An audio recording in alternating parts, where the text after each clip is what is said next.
Hello guys, आज की class में आप लोगों को बीच बताने वाले हैं एपी का बहुत आसान तरीका से, यूनिक तरीका से बताएंगे, सबसे आसान मेथड से। तो आप लोग बने रहिएगा हमारे साथ कंटिन्यू, ठीक है ना। आज जो भी लोग भाई नए आए हैं तो आप लोग इसे सब्सक्राइब कर लीजिए ताकि नोटिफिकेशन आप तक जरूर जा सके, तो आप लोग उसे आसान तरीका से क्लास कर सके, ठीक है। तो आज बेसिक से बेसिक बहुत तरीका, आसान तरीका से बताने वाले हैं एपी का, ठीक है। एपी का ट्रिक, ठीक है। तो उसमें आप लोगों को बीच जो रहेगा एपी के प्रथम पद और सार्वअंतर, ठीक है। आप पद को पहचान सकते हैं, ठीक है ना, जिस तरह आप अपने दोस्त को पहचानते हैं, ठीक है ना। सेम उसी तरह आपको आज की क्लास में बोले तो छोटा से छोटा बच्चा सीखेगा आज एपी। एपी का क्लास बहुत आसान यूनिक तरीका है जी, ध्यान देंगे। तो चलिए हम बताते हैं मेरे भाई कि एपी का, या जिसे आप लोग समांतर श्रेणी जो कहते हैं, ठीक है। तो चलिए एपी में जो है आपको सबसे पहले ध्यान देना होगा कि एपी जैसे 3 6 9 डॉट डॉट डॉट डॉट, आप इसमें कहता है कि प्रथम पद ज्ञात कीजिए और सार्वअंतर, क्या सार्वअंतर ज्ञात कीजिए, सार्वअंतर, ठीक है। तो बताइएगा, मोस्ट इंपोर्टेंट तरीका है बंधु कि सबसे पहले आपको ध्यान देना होगा कि प्रथम पद, तो सबसे पहले आपको प्रथम पद जो है पहलुक का अंक कौन है जी, 3 है ना। तो प्रथम पद आपको 3 हो गया। अब दूसरा पद 1 और 2, दूसरा पद आपको कितना हो जाएगा, 6 हो जाएगा। तीसरा पद कितना हो जाएगा, 9 हो जाएगा, ठीक है। यही आप 1 2 3 करते करते करते करते जितना भी अंक रहेगा ना उतना ही आप कर सकते हैं ना।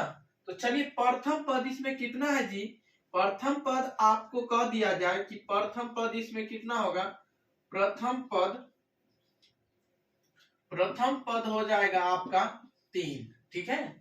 अब सार्वअंतर, सार्वअंतर निकालने के लिए आपको क्या करना होगा बंधु, बताइएगा। तो सार्वअंतर को किससे डिनोटेड करते हैं, डी से, डी से सूचित करते हैं। तो बताइएगा डी का फॉर्मूला, तो पहले आप याद रख लीजिएगा a1 का मान कितना है जी, a1 का मान पहलुका वाला 3 हो जाएगा। अब बी का यानी a2 का मान, a2 का मान कितना हो जाएगा, 6 हो जाएगा। तो आप बताइए सर्वांतर बराबर क्या होगा फॉर्मूला, सर्वांतर का फॉर्मूला क्या होगा, आप लोग कमेंट करके बताइए। सर्वांतर का फॉर्मूला है कि a2 घटे a1 यानी पहला यानी दूसरा घटे पहला, यानी दूसरा घटे पहला हो जाएगा। तो बताइए दूसरा का मान क्या है, यानी a2 का मान कितना है जी, 6 है ना। तो 6 ले लेंगे और a1 का मान कितना है, 3 है, तो 3 को घटा देंगे। बताइए आप इसे 6 में से 3 को घटा दीजिएगा तो कितना बचेगा, तो 3 ना बचेगा जी। तो आपका यानी सर्वांतर बराबर कितना निकल गया, 3, ठीक है। समझ गए कि नहीं समझ गए, बोले तो आज सीख जाएगा, छोटा से छोटा बच्चा भी सीखेगा बंधु, बताइए। तो चलिए हम अगला नंबर क्वेश्चन देखते हैं। आप लोग समझ गए होंगे उम्मीद करते हैं, तो आप लोग कमेंट करके बताइएगा।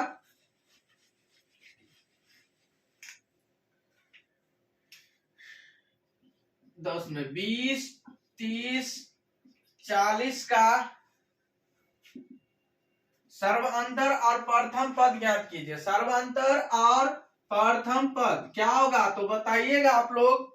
प्रथम पद कौन होगा, तो प्रथम पद यानी प्रथम पद हो जाएगा आपको a1 10 हो जाएगा, a2 दूसरा पद 20 हो जाएगा, a3 हो जाएगा 30 हो जाएगा, a4 आपको 40 हो जाएगा, ठीक है। तो आपको क्या कहता क्या है, प्रथम पद ना जी। तो प्रथम पद बराबर आपको पता चल गया है, a1 को कहते प्रथम पद, तो क्या हो जाएगा 10 दिल है। और a2 का मान यानी a2 का मान आपको कितना दे दिया है, 20 दे दिया है। तो d आपसे पूछता क्या है जी, d पूछ रहा है, ठीक है। तो a2 घटे a1, a2 घटे a1, तो a2 का मान 20 दिल है और a1 का मान 10 दिल है। तो 10 घटाइएगा तो कितना हो जाएगा जी, आपका फाइनली आंसर जो हो जाएगा इसमें, यानी 20 में से 10 को घटाएंगे तो 10 हो जाएगा। ठीक है, यही में आपको दूसरा पद पूछेगा, यानी आपको यानी A2 का मान कितना है, 20 देल है। A3 का मान कितना देल है, 30 देल है। A4 का मान आपको कितना देल है, 40 देल है। ठीक है, सेम ऐसा ही आपको कह देगा।